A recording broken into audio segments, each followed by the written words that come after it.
Siz əgər xalq düşmənini mühakimə eləyirsinizsə, dövlət çevrilişi aparacaq adamı mühakimə edirsinizsə, əksini eləməli deyilsinizmi? Niyə Əli Kərimlinin məhkəmələri canlı getmir? Qoşun kameraları, hətta bizim jurnalistləri, müstəqil jurnalistləri, cəbhəçiləri də buraxmayın ora. Öz o yalla bəslədiyiniz kanalları çıxardın, Əli Kərimlini mühakimə eləyin orada.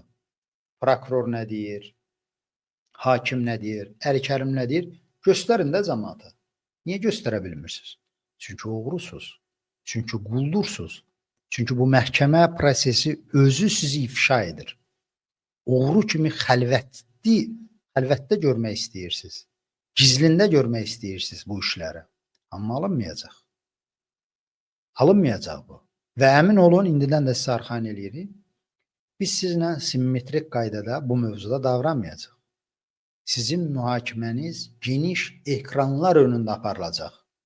Bax, bu repressiyaları bugün Azərbaycanda düzən, qoşan, onların altına imza atan, işverənlik edən, istintaq aparan, prokurorluq eləyən, hakimlik eləyən adamlar demokratik Azərbaycanda, azad Azərbaycanda şəffaf şəraitdə mühakimə olunacaqlar. Azadlıq meydanında belə böyük ekranlar qoyulacaq. Bütün dünya jurnalistləri, ölkə jurnalistləri dəvət olunacaq və o kameraların qarşısında insanlar sizin özünüzə tüpürə-tüpürə sizi mühakimə eləyəcək. Şəffaf, canlı yayımla, saatlarla. Yoxsa belə mühakimə olmur. Sən adamı şərlə, həbsxanaya at və onun məhkəməsinə dəstək üçün gələnlərin də qarşısın polislə, prokuratura ilə, nə bilim, daxili qoşundan al. Həqiqətin önün, fikrin önün, dəynəklə olmaq olmur.